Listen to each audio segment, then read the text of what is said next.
lágbára Ọlọ́run. Gbogbo ẹni tó bá dẹ̀ ń takò pé ká má rí àṣeyọrí ṣe, ìyẹn kò wọ́n oko Ọlọ́run, torí pé n tá ń béèrè fún mo rò pé ó ti pọ̀ jù ní bá ṣe ń béèrè fún. So ẹni tó bá wá ní n tá ń béèrè pé ó pọ̀, àfàwọn lé kòtò Ọlọ́run lọ́wọ́, torí pé ìran tí Ọlọ́run dá wa náà, ìran tó yẹ kó lógo, kógo ẹ̀dẹ̀ tàn káàkiri gbogbo ibi tó yẹ kó tàn sí. Bọ̀ nítorí ìdí kan fún ìdí kejì, wọ́n jẹ́ kí ògo wa kó tàn. Bọ́ọ̀dẹ̀ ṣe jẹ́ kógo yẹn kó tàn, ó ń dá wàhálà àti fìtínà sílẹ̀ fún ọ̀pọ̀lọpọ̀ ọmọ Yorùbá, both at home and in the diaspora. So, but it seems that pé ọ̀pọ̀lọpọ̀ ọmọ Yorùbá tí wọ́n ní understanding pé n tá ń pè, tá ń béèrè fún, tí ó dàbí pé kò yé gbogbo wa. Ó yé àwọn kan, but àwọn kan ní kò yé àwọn. Ó ń bọ̀, ẹ jẹ́ n sáré yé àwọn. But at the end of the day, kò sí bá ṣe lè pè fún irú nǹkan báyìí tí ó máa yé gbogbo èèyàn. Àwọn kan máa yé wọn jura wọn lọ. So àwa tó dẹ̀ yé, ká túbọ̀ tẹ̀síwájú, kí a túbọ̀ ṣe kíni, ká túbọ̀ tẹ̀síwájú. Torí pé àwọn tó fẹ́ daṣẹ́ rú wọ́pọ̀ ju àwọn tó fẹ́ daṣẹ́ rú lọ. Àwọn tó fẹ́ daṣẹ́ rú ló pọ̀ jù. Àwọn tó fẹ́ daṣẹ́ rú pé kí kíní tá gbé dání kó má ṣe é ṣe, àwọn lọ́pọ̀ jù. There are so many of them. Àwọn kan wà ìsàlẹ̀ lọ tí ń pinnu ẹ̀ pé gbogbo bá ṣe ń pariwo pé a máa lọ ni, a fẹ́ lọ ni, àwọn máa ṣe pé irọ́ ẹ má yẹ kó lọ o. Àbọ̀rọ̀ mọ̀ yẹn ń sìn, àwọn a máa ṣe bẹ́ẹ̀. Wọ́n ní ẹ má jẹ́ kó lọ. Tẹ́ bá ti jẹ́ kó lọ, ṣe mọ̀ pé gbogbo wọn kò sẹ́ni tá máa ránṣẹ́ mọ́. Torí bó ṣe ń rán yín iṣẹ́ yẹn, ó pé wọn. Àwọn like ẹ̀ bẹ́ẹ̀, wọ́n like ẹ̀. Bó ṣe ń rán yín iṣẹ́ ẹrú tó ń rán yín, iṣẹ́ tó ń rán yín tó mọ̀ pé kò jẹ́ kí ó rí bẹ́ẹ̀. So those kind of people will disagree with Yoruba nation. There's no doubt about it. So people like that, àwọn ò ní fẹ́ Yoruba nation, because Yoruba nation to them is like another obstacle láti stop gbogbo shenanigans àti iṣẹ́ ibi tó ń ṣe, especially àwọn ọmọ Yorùbá tó yẹ pé tí wọ́n ní pé they want to make sure that everybody a máa wà lábẹ́ wọn, àwọn ló máa control wa. So nígbà tá a bá dẹ̀ sọ pé a fẹ́ kó control wa yẹn, ẹ mọ̀ kó máa díjà lẹ̀ láàrin gbogbo wa. So that is the reason why táwọn ṣe fẹ́ Yoruba nation. So if you think that everybody will want Yoruba nation, no. Kò ṣe gbogbo yẹn ló fẹ́ Yoruba nation. Àwọn tó fẹ́ Yoruba nation yẹn nísìn, àwọn máa tako Yoruba nation ní gbogbo ọ̀nà. Lọ́wọ́ máa fi tako Yoruba nation. Wọ́n máa tako lójoojúmọ́. Tá bá gbé síbí, wá gbé sọ́hùn. Tá bá gbé síbí, àwọn tó rẹ̀ ń tako yẹn, àwọn ló ń pè ní olóṣèlú. So olóṣèlú mọ̀ pé ìjọ́ tẹ́ bá ti gba Yoruba nation, ó máa difficult fún wọn láti control wa. Ẹ jẹ́ n tuntun gọ́ọ̀mù yìí nù. Èyí tí mo jẹ nínú ẹ̀ náà ti tó. Adùn tí mo jẹ lára ẹ̀ ti tó. Ṣé jẹ́ kí n withdraw kúrò lẹ́nu mi. Ká lè ráyè sọ̀rọ̀ fún few minutes. Ń bọ̀. So àwọn tó wá fẹ́ Yoruba nation yẹn, what they will do is that they will create all kind of lies. They will create all kind of lies. Àbọ̀rọ̀ mọ̀ yé yín nísìn. Wọ́n máa create all kind of lies just to convince you that Yoruba nation is not the solution to the problem of Nigeria. Now, ask them, what is the solution to the problem of Nigeria? kí ni solution pé kí ni solution sí problem Nàìjíríà wọ́n ní kankan sọ fún yín wọ́n ní no it's leadership problem mo kí mom sí ìyá Koikimedia ẹ káàbọ̀ sórí ìkànnì wa fóònù ti fẹ́ kú so mo gbọ́dọ̀ sáré charge àbọ̀rọ̀ mo yé nísìn wọ́n máa ṣe gbogbo ọ̀nà láti fẹ́ da Yorùbá nation rú so tẹ́ bá gbé báyìí kódà àwọn kan tún máa ní ṣé ọ̀rọ̀ party ló kàn fún olóyè Ìgbòho torí mo ti gbọ́ táwọn kan tún sọ bẹ́ẹ̀ náà bó ti bẹ̀ kọ́ ni mò ń lọ lọ́sàn-án yìí. So when we are asking for Yoruba country, what actually is it that we are asking for? Kí ni nǹkan tá à ń béèrè gangan by asking for Yoruba country? Kí ni nǹkan tá à ń béèrè? Number one, we want a Yoruba country so that we can be represented among the global community. Because the global community are countries that have their own citizens. France, Germany, Netherlands, Norway, Finland, Australians, Canadians, Indians, Bangladesh, Pakistan. But we don't have a country. Any country. What we have is a gimmick, is a lie. And that lie has gone for too long. And it is time now that agbọ́dọ̀ yọ shaft, because tó bá ra rice tó bá lókúta nínú ó máa jẹ́ a big obstacle fún ẹ tó bá gbé sínú báyìí ó lè ba yín jẹ́. So but many people think that asking for Yoruba country is calling for war. No, it's not calling for war. It is just the right that any other countries around the world are enjoying today. The benefit táwọn tó ń jẹ lẹ́nìí mo kí àdìtú ọ̀rọ̀. Benefit táwọn tí wọ́n wà láwọn countries around the world. Àǹfààní tó ń jẹ òun làwa náà fẹ́ jẹ. Àǹfààní yẹn ni pé ká kọ́kọ́ mọ ta ni wá. Because when you are saying that you are a Nigerian, but yet you are not represented as Yoruba, wọ́n ṣe ṣẹ̀ṣẹ̀ dè lẹ́nìí nísìn. Mo kí gbogbo àwa oníṣẹ̀ṣe, mo kí gbogbo wa.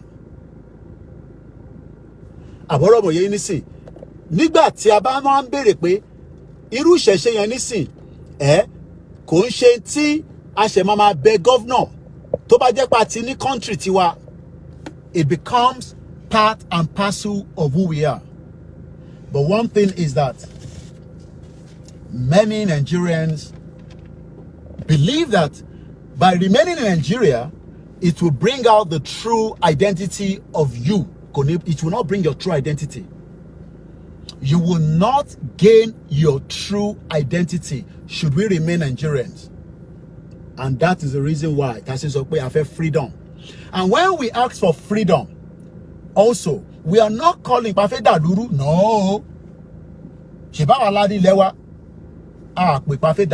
No. Freedom. Yes. Freedom here, it is something that everybody is entitled to.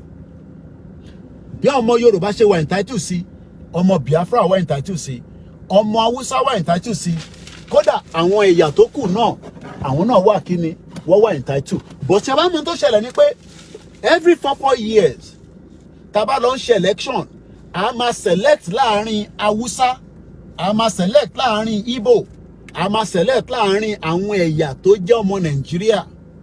But tó bá jẹ́ pé country wa la wà, àwa la máa ní gbogbo MP tó wà ní agbègbè wa nílẹ̀ Yorùbá. A ní ọmọ Igbo kó wá ṣe MP fún wa. A ní ọmọ Hausa, a ní ọmọ Kanuri. We will be represented by our own. Ṣùgbọ́n mo sọ our own indigenous people. Ẹni tó bá dẹ̀ fi jẹ́ ẹni tí kò ń ṣe ọmọ ilẹ̀ Yorùbá, a kọ́kọ́ ṣe tó ń pè ní nationalization. A lọ ṣe májẹ̀mú pé tóun bá ti di Yorùbá nation citizen o, gbogbo tí country yẹn bá sọ pé ó gbọ́dọ̀ ṣe ló máa ṣe. Ìyẹn lẹ ṣe ń rí Nigerians represented as the member of parliament in the UK. Because what is swear allegiance sí ìjọba ìlú ìtàn pè ní àwọn royal family.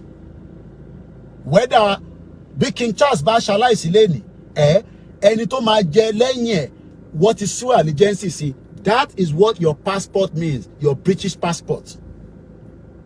So lọ́jọ́ wájú táwa náà bá ti dá dúró ẹni tó bá náà fẹ́ ṣe citizenship ní Yorùbá ó kọ́kọ́ gbọ́dọ̀ ti swear allegiance pé yes gbogbo tí ẹ bá sọ pé ó gbọ́dọ̀ ṣẹlẹ̀ ní gẹ́gẹ́ bí citizen ló máa ṣe. So when people are now saying that, oh, we're entitled, sí nǹkan tá à ń pè fún ìrọ́lọ́pàá. We are entitled to a freedom known as a country away from the one that we are presently in. But kò ń ṣe gbogbo èèyàn ló máa accept it. So ẹ má rò pé gbogbo ọmọ Yorùbá ló máa accept pé ká lọ. Because àwọn ọmọ Yorùbá yẹn wọ́n ti parọ́ fún wọn for a very long time. So some of them don't even know the difference between what we are asking for. So an average ọmọ Yorùbá nísìn tó bá sọ pé a máa gba country, a ní kí la mean by that? A náà ti wà nínú country kan already. Because that is a lie that was cooked some few years back by àwọn tó colonize wa.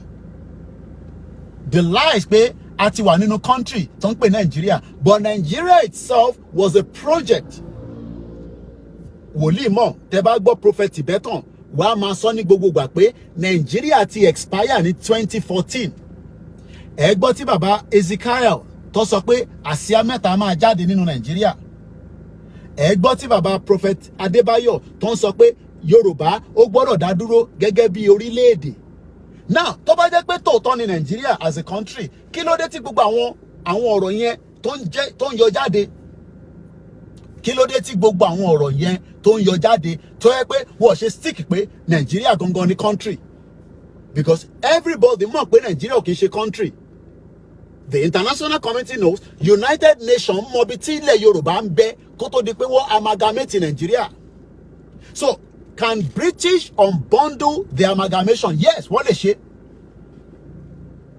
If Britain tó bá fẹ́ unbundle Nigeria, oh yes, òun ló easy jù fún wọn láti ṣe. Because àwọn ni wọ́n pinlẹ̀ amalgamation yẹn pẹ̀lú àwọn ọba kan níjọ́ náà lọ́hùn ní 1914. So tá bá wá ń sọ nísìnyí pé a fẹ́ kúrò ní Nigeria, Britain ó kọ́kọ́ gbọ́dọ̀ sọ pé yes, a lè kúrò because àwọn ló ṣe formation Nigeria. Àwọn ni wọ́n ṣe the formation of ìtọ́npè ní Nigeria. But ṣé wọ́n máa wà honest láti the amalgamate Nigeria? That is where the question is. Àwọn kan ní ká gbé wọn lọ sí court. Oh yes, because if you live in a society where you can do things, properly through the legal means. Tá bá gbé Britain lọ sí court pé okay, inter amalgamate ẹ wá di amalgamate. Ó máa take forever. But probability pé ó máa ṣẹlẹ̀ máa wáyé. Tá bá ní ká kàn máa pe UN pé kẹ́ wá bá wa dá sí, United Nations ò kì í ṣe country. Débi pé wọ́n máa fún yín ní country. It is a body of countries. Countries ni ó make up in tó ń pè ní United Nations. So building tẹ́ ń rí yẹn tó ń pè ní United Nations is an institution tó represent gbogbo àgbáyé kan. Àwọn àgbáyé yẹn nísìnyí, each one of them wọ́n ní right gẹ́gẹ́ bí vote, but wọ́n tún wá ní àwọn kan tó wà superior. Àwọn yẹn ló máa ń pè ní àwọn tó ní security vote. Russia, China, UK, US, France, Germany, Canada, díẹ̀ lẹ máa rí bí African country wà níbẹ̀.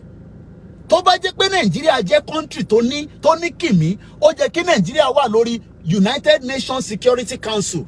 Ó dà pé Ghana wà níbẹ̀. But Nigeria ò sí níbẹ̀ because wọ́n mọ̀ pé ẹ̀yà oríṣiríṣi ló wà nínú Nigeria. Because tá bá ní ká wà nínú Security Council, àwọn ẹ̀yà amálàlẹ́ sọ pé àwọn ò fẹ́.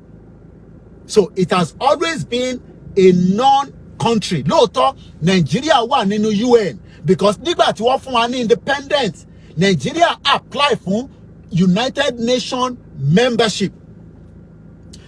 UN mi pé kíyàn apply fún member. Wọ́n lè refuse ẹ, wọ́n lè accept ẹ, but in tó máa fi accept ẹ ni pé ṣé o ní country? Àbí tó bá wá jẹ́ pé o ṣẹ̀ fẹ́ pètò fún country báwa ṣe ń pètò fún nísìn. Number one ni pé, do we have the people tó ń sọ èdè kan náà nínú bí 39 ti fẹ́ jáde? Taba wo ilẹ̀ Yorùbá lẹ́ni nísìn, a rí pé ilẹ̀ Yorùbá tá ń pè tó pa fẹ́ kúrò nínú Nàìjíríà yẹn, ilẹ̀ yẹn wà fún rẹ̀.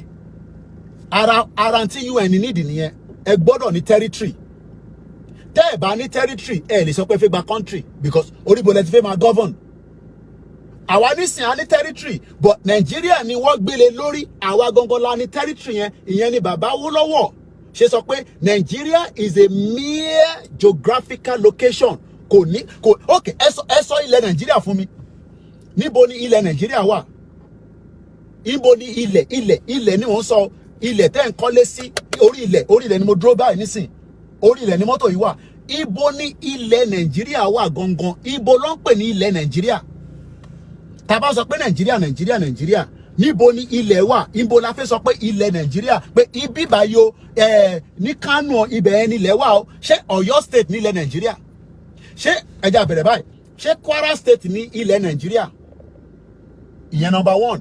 Ṣé Kogi state ní ilẹ̀ Nàìjíríà? Ẹ máa bá mi fi sínú comment section. Ẹ máa comment, tẹ́ ẹ bá comment, a lè mọ̀ pa ń ṣètò. Ṣé Ondo state ní ilẹ̀ Nàìjíríà? Ṣé Osun state ní ilẹ̀ Nàìjíríà?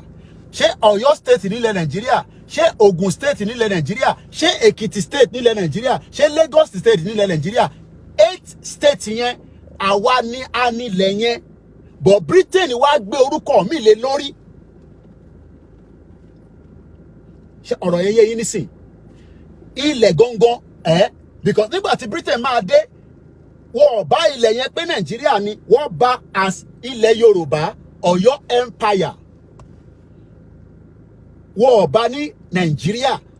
Ọ̀rọ̀ pé wọ́n bá ní Nàìjíríà yẹn, wọ́n bá Ọlọ́run ò dẹ̀ create Nàìjíríà yẹn before 1914.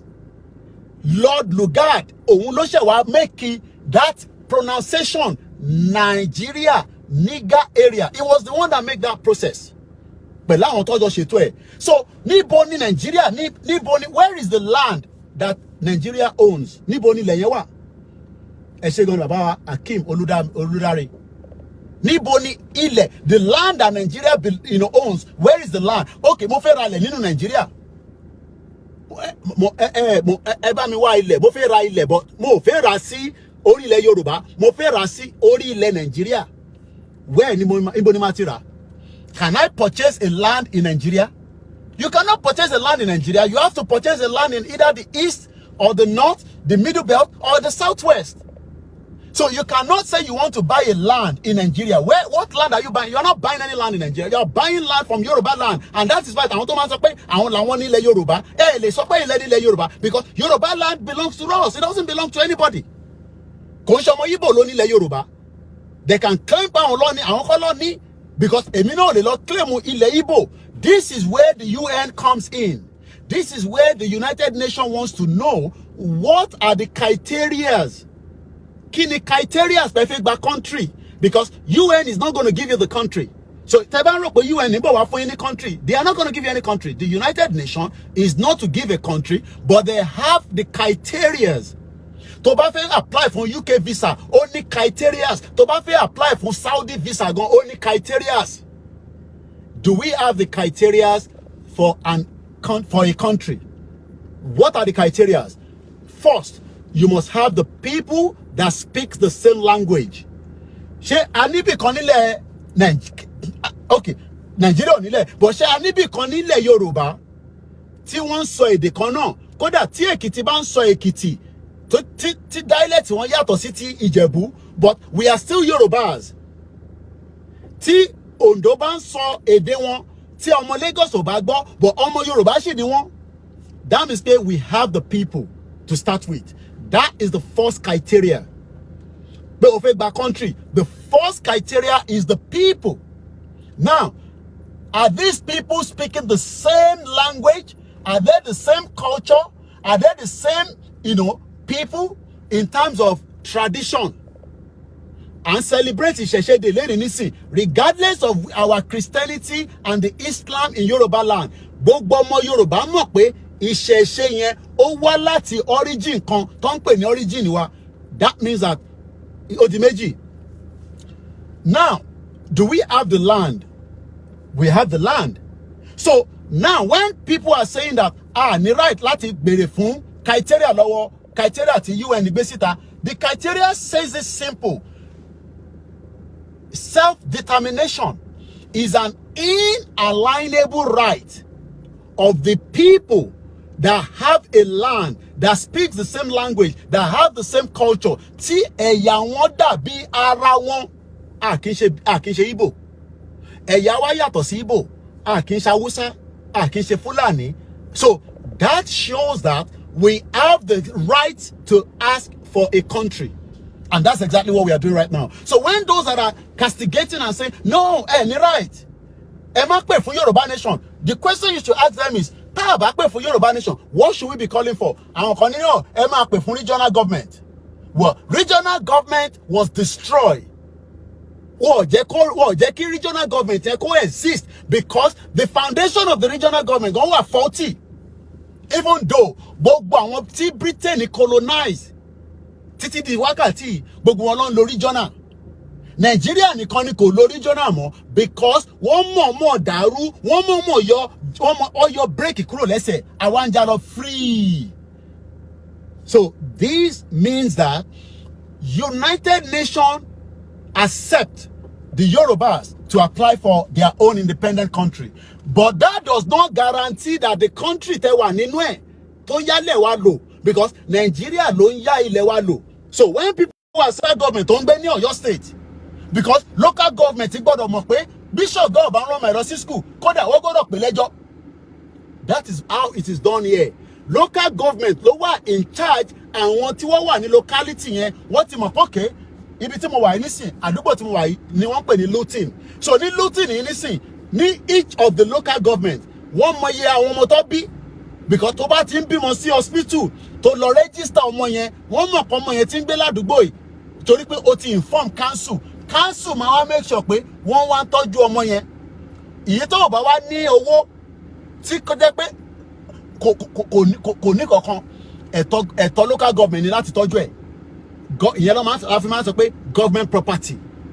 Àwọn tó bá dẹ̀ wá okay tí wọ́n ní the local government láti tọ́jú wọn, wọ́n sì gbọ́dọ̀ inform local government pé a bí ọmọ tuntun sínú ilé yìí o, àmọ́ a lè tọ́jú ẹ̀, a ní owó. Local government ló máa wá mọ eye school mélòó lẹ need tí ṣọ̀gá ò ní máa wá struggle torí pé iṣẹ́ tí ṣọ̀gá bá ń ṣe government gbọ́dọ̀ yọ tax nínú ẹ̀, nínú tax yẹn ló máa fi fund the local government.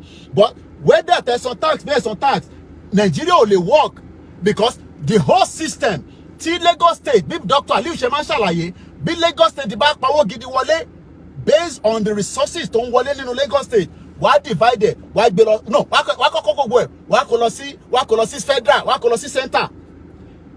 Ilẹ̀ tàdé ń sọ yìí, orí ilẹ̀ yẹn ni wọ́n ti make resources, ọkọ̀ fi Nigeria wọ́n fi bracket lé lórí.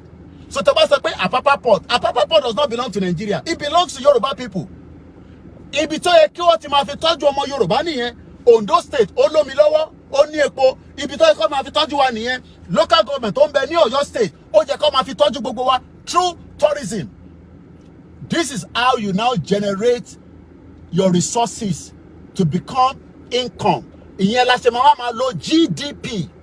Tá bá wo dísìmà kí ni GDP Nigeria lẹ́ni nísìn for individual ní ìlú yìí, an average person gbọ́dọ̀ gba nothing less than 22,000 pounds tó bá ń ṣe full time job. O gbọ́dọ̀ gba 22,000 plus many benefits. But nínú 22,000 yẹn wọ́n máa yọ tax lé lórí. Tó bá ṣe wá lówó sí, yes, tó bá fẹ́ lówó o gbọ́dọ̀ sọ tax. Àwọn kan sọ 40% nílùú yìí. So àwọn tó ń sọ 40% yẹn nísìn, àwọn tó wà ní high bracket situation, àwọn kan dẹ̀ wà wọ́n lè ṣiṣẹ́ fún ìdí kan àbí ìdí kejì, bóyá wọ́n kán lápá ni, ojú ń dùn wọ́n ni, a máa pè wọ́n ní physical challenge people. Àwọn tó ti dàgbà tí àwọn náà ti ṣiṣẹ́, wọ́n gbọ́dọ̀ máa san pension fún wọn. Gbogbo àwọn tó ṣiṣẹ́ ní Nàìjíríà nísìn for 30 years, àwọn dádì ẹ, àwọn mọ́mí ẹ tó ṣiṣẹ́ ní Nàìjíríà, kí ló dé tí wọ́n san pension fún wọn? Now, gbogbo complain yẹn kékeré nìyẹn, but complain tó wá jẹ́ the major reason tá ṣe fẹ́ kúrò ni pé wọ́n ti jí identity wa. Nǹkan mo fi parí ètò yìí kò gbọ́dọ̀ ju 30 minutes lọ. Wọ́n jí identity wọn wa lọ́wọ́. Àwọn wo ló jí identity yẹn? Àwọn Britain ni wọ́n yọ identity wa kúrò. Wọ́n wá suppress ẹ̀ mọ́lẹ̀. Ìṣẹ̀ṣe ló jẹ́ kó jẹ́ the major part of Yoruba land lẹ́nìí. Wọ́n yọ ìṣẹ̀ṣe kúrò. wọ́n gbé Christianity wá, wọ́n fi Islam sí lábẹ́lẹ̀. At the end of the day, ó bà future wa jẹ́ in between. Àwa ní àtẹ̀ mind àti accept Christianity àti accept Islam, but a gbọ́dọ̀ padà sí bí orísun wa ṣe wà. Àwọn ọmọ Yorùbá wá ní no, a ní tẹ̀lé Ìgbòho, torí tá bá ti tẹ̀lé Ìgbòho, a lọ máa rúbọ nìkan. No. Government Yorùbá ò ṣe pé a máa lọ máa rúbọ nìkan. But a gbọ́dọ̀ bẹ́yìn náà ṣe ń kọ́ church ńláńlá lọ́jọ́ iwájú, wọ́n gbọ́dọ̀ kọ́ ìṣẹ̀ṣe house tó máa tóbi ńláńláńláńlá, tó edifice ńlá, just like báwọn Hindu ṣe kọ́ sí United Arab Emirates. Àwọn Arab wọ́n sọ pé Hindu ni wọ́n kọ́ wá kọ́ sílùú wọn. Wọ́n mọ̀ pé kíkọ́ tó wá kọ́ yẹn ó máa mú ọ̀pọ̀lọpọ̀ ọmọ Hindu ní gbogbo àgbáyé kọ́ wá visit United Arab Emirates. Lọ́jọ́ iwájú àwa náà máa lọ kọ́ ìṣẹ̀ṣe sí Saudi Arabia. A máa make sure pé inú Saudi yẹn gangan a máa kọ́ síbẹ̀ lọ́jọ́ iwájú. A máa kọ́ sí UAE náà, because that is who we are. A kì í ṣe Christian, a kì í ṣe Islam, no. Wọ́n bí wa gẹ́gẹ́ bí irúmọlẹ̀ ọmọ Yorùbá, but a ti accept pé Christianity is not part of us. Ẹ wá fẹ́ máa wá fi Christian àti Muslim, ẹ fẹ́ máa fi govern Nigeria. Ẹ fẹ́ fìyẹn fi máa tù wá lóminú pé tá bá ti pray. Ìyẹn ni bàbá Adébóyè ṣe keep quiet, tí gbogbo ọmọ Yorùbá ń pariwo pé ebi ń pa wá, ìyà ń jẹ wá. Bàbá yẹn ò gbóhùn sókè. Whereas gbogbo àwọn church tó kù, àwọn mọ́sálásí tó kù, gbogbo wọn ń sọ̀rọ̀ sókè. Kí ló dé tí bàbá Adébóyè táwọn keep quiet tó sọ̀rọ̀ sókè? Kí ló fà á? Nítorí pé wọ́n fẹ́ jẹ́ káwọn Christian tó ń gbé ní Nàìjíríà àti níta mọ̀ pé nǹkan kan ń ṣẹlẹ̀ ní Nàìjíríà, mẹ́wàá dẹ̀ ń ṣẹlẹ̀ ní Nàìjíríà. So UN kí n tó parí ètò will not give us the country, but at a fitting criteria láti gba country according to the United Nations rules and regulations. Now àwa máa ṣe tó ń pè ní lobby, a máa lobby àwọn country tó wà lábẹ́ UN. A bá wọn sọ̀rọ̀, a lè bá America sọ̀rọ̀, a bá Togo sọ̀rọ̀, but the most important thing ni pé àwọn tó tẹ̀ jẹ́ African countries tó jẹ́ ọmọ Yorùbá, àwọn la máa kọ́kọ́ bá sọ̀rọ̀ tó pọ̀ jù.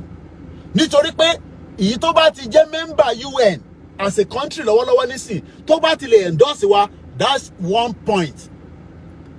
Ṣé mọ̀ pé tá bá ń wo football, ẹ̀yin tẹ́ mọ̀ ń pa football, ṣé mọ̀ pé nígbà míì ó lè jẹ́ ó dà pé Arsenal àti Man City last game wọn ló fi decide ẹni tó win Premier League. So ọ̀rọ̀ Yorùbá nation ó máa jáde from different angle, but angle tó máa lọ gangan òun ni pé ká bọ́ sórí M1. Tá bá ti wà lórí M1 tí mo ṣe kúrò yẹn ó máa tètè fa gbogbo ẹ̀ wá sísàlẹ̀, wá kó gbogbo wá sórí round table. Wọ́n lè kó wa lọ sí Qatar. Bí Israel àti àwọn Palestinian, àwọn Hamas bó ṣe ń para wọn tó ń jà, Anthony Blinken ó wà ní Egypt again báyìí. Kí ni wọ́n ṣe? Wọ́n negotiate. Israel pẹ̀lú agbára tí Israel ní kò mà tí eradicate Hamas. Pẹ̀lú agbára tó ní, gbogbo àwọn ọmọ wọn tó capture wọ́n mà tí rí gbà.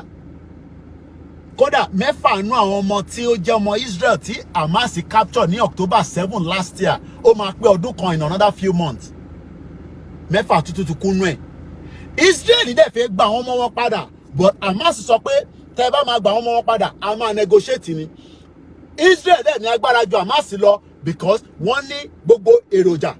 So ìwọ tó ń rò pé Nàìjíríà ní èròjà tó lè fi bá Biafra jà, tó lè fi bá Yorùbá jà, tó lè fi bá Ìjọ jà, try gan. Ṣe kí ni? Try gan. Àìtí bọ́ sórí M1 ni, tá bá ti wà lórí M1, Nàìjíríà ò ní agbára tó tó bẹ́ẹ̀. But ní tẹ́ fẹ́ ṣe ni pé ẹ fẹ́ divide àwa àti Igbo.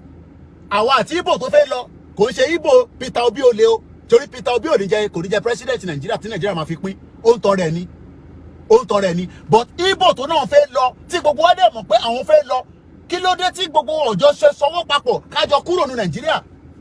Ṣèbẹ́ náà fẹ́ràn Igbo. Ẹni wọ́n ti gba Ìbàdàn mọ́ yín lọ́wọ́, ẹni wọ́n ti gba Ondo mọ́ yín lọ́wọ́, ẹni wọ́n ti gba Lagos mọ́ yín lọ́wọ́. Ṣe jẹ́ káwa tí Igbo kan máa kúrò ní Nàìjíríà. Káwa náà ká tira wa ká kúrò ní Nàìjíríà. Ẹ wá fẹ́ máa ṣe divide and rule. Olè ní. Olè lẹ́yìn politicians àtẹ̀yìn ọmọ Yorùbá tẹ̀ ń sọ pé ká má bá Igbo ṣe o. Because ẹ mọ̀ pé Igbo fẹ́ lọ, àwọn tó fẹ́ lọ wà nù wọn. Kò dẹ̀ ṣe gbogbo Yorùbá náà ló fẹ́ lọ.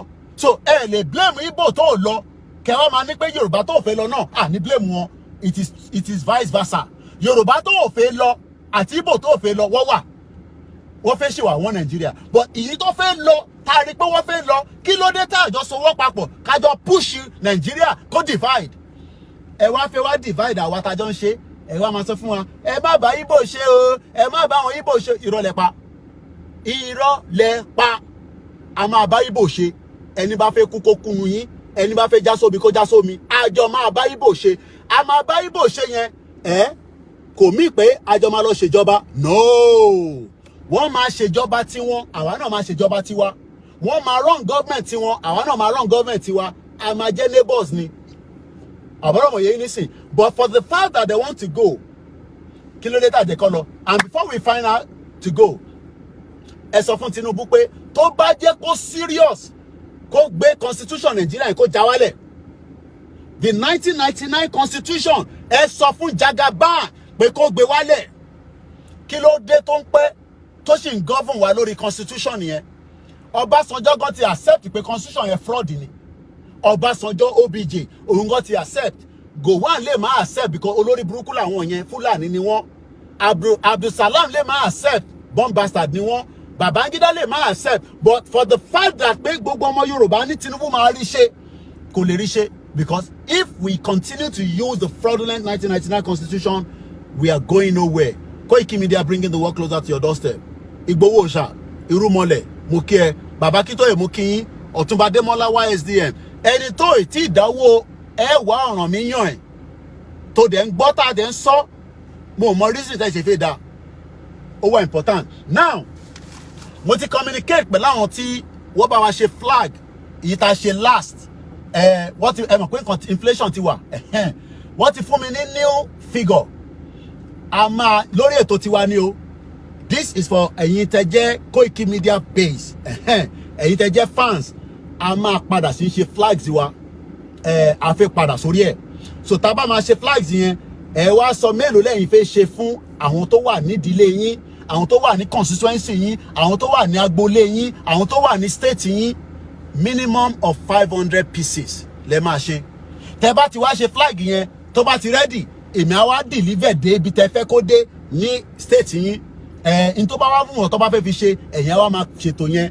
so ìyẹn wà fún ẹ̀yin diaspora so ẹ lọ máa prepare sílẹ̀ nínú flag a máa ṣe flyer àjókòó kankan mọ́ nísìn a máa ṣe flyer a máa ṣe flag announcement yẹn máa jáde tí bá máa ṣe the next program mi officially dáadáa mo kàn fi eléyìí mo prepare yín ni mo ti communicate pẹ̀lú àwọn iléeṣẹ́ tó bá wa ṣe flag yẹn wọ́n dẹ̀ ti sọ pé kí n má worry but wọ́n ní price táwọn bá wa ṣe nígbà tí mo lọ wo record 2 years ago ní the last flag tá a ṣe 2 years ago ṣe rántí pé àwọn ọmọ northerners wọ́n ṣe kí ni wọ́n fọkọyọ wọ́n lọ yọ flag Russia jáde a gbọ́dọ̀ jẹ́ kí irú ẹ̀ tún ṣẹlẹ̀ sí wa mọ́ káwa náà lọ prepare ẹ̀yin tẹ́ ti ní lọ́wọ́ ẹ má sọnù ẹ tọ́jú ẹ̀ dáadáa ẹ̀yin tẹ́ ẹ̀ tí ní ẹ máa bẹ̀ àwọn èèyàn yín pé kọ́ lọ bá Koiki ẹ̀yin tẹ́ bá níyàn ní diaspora tó bá lè ṣe minimum 500 kéékèèké irú àwọn size báyìí ń bọ̀ èmi náà máa mú tèmi káàkiri ni àkí mọ̀ èmi náà ní tèmi ti máa mú káàkiri kẹrí so size yìí size méjì la máa ṣe size kan lélẹ́yìí eléyìí ó dẹ̀ máa bá igi ẹ̀wà ṣẹtiri then the other size òun lélẹ́yìí méjì ni eléyìí yọ lára báàgì mi ni ìkan sì wà lára ẹ̀ bí ṣe máa ń gbé káàkiri pẹ̀lú báàgì mi nìyẹn so ẹ̀yin diaspora máa fún yín ní cost price ẹ̀ láti máa fi gbé délé because a máa charge owó cargo tó máa fi délé náà a gbọ́dọ̀ charge owó cargo so máa fún yín ní cost price yẹn tá máa fi gbé délé but ẹ máa ṣe minimum of 500 kò ń ṣe tó wọ́n ó wà very reasonable wọ́n ọ̀dẹ̀ níta fáwọn tó wà nílé bá ṣe ṣe tẹ́lẹ̀ náà níta fún wọn èyí tó bá ti mẹ́yìn ṣe tèmi ni pé ká deliver sílé tẹ́fádà ní Koiki ìwọ ni kó lọ pín ibi tó bá fẹ́ kó tó lọ so flyer máa jáde mò ń design flyer yẹn lọ́wọ́ Yorùbá la máa fi kọ́ àkọ́ English mọ́ this time ó dà pé ta kọ́ ní English tẹ́lẹ̀ yẹn ta kọ́ ó dà pé kò yá wọn èèyàn Yorùbá la máa fi kọ́ so flyer máa jáde but flag wọ́n ti fún mi àwọn company yẹn ti send message sí mi lọ́sàn-án yìí so wọ́n ti fún mi ní the new price torí pé price yẹn ti yàtọ̀ ní 2 years ago inflation náà ti wà káàkiri gbogbo àgbáyé so bó ṣe jẹ́ ní ẹ̀fẹ́ yìí diaspora ẹ lọ máa múra sílẹ̀ torí pé kí ni kó má bàa dé bá wa lójijì lágbára Elédùmarè. Mo kí gbogbo wa lẹ́ẹ̀kan sí o. Odò àgbèwà ẹ bá mi parí ẹ̀ kò ní gbé àwọn ọ̀dàlẹ̀ láàrin wa.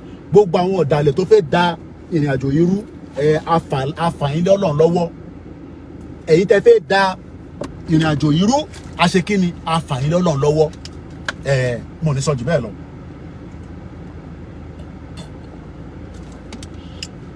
À ń pariwo Yorùbá nation. Gbogbo alárí tí bàbá kan fún ṣọ́ọ̀ṣì kan ní ó fún wọn ní 1 billion. Gbogbo náà la rí náà. Àbí bẹ́ẹ̀ kọ́? Gbogbo ala gbọ́ pé bàbá kan fún yàn kan ní ó fáwọn ṣọ́ọ̀ṣì kan ní 1 billion naira.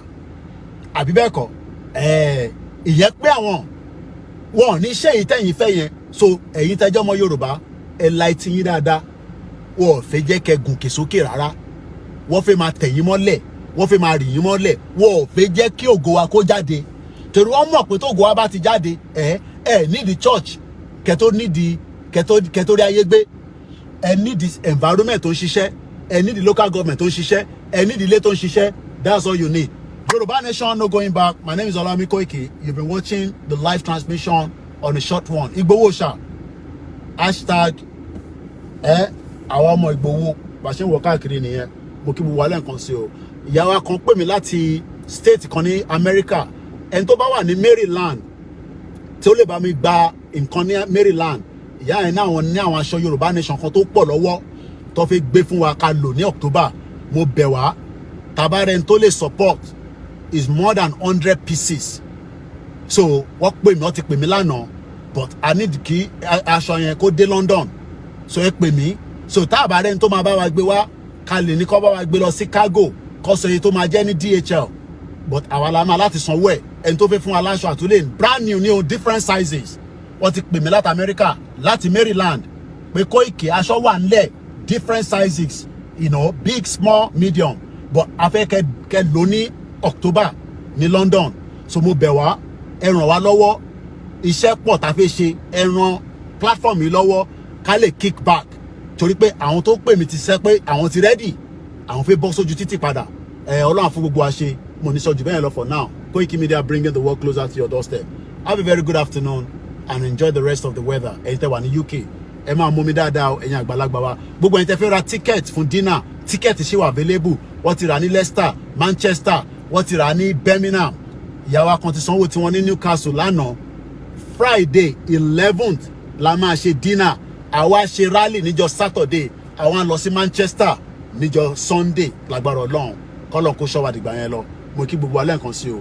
Bye for now.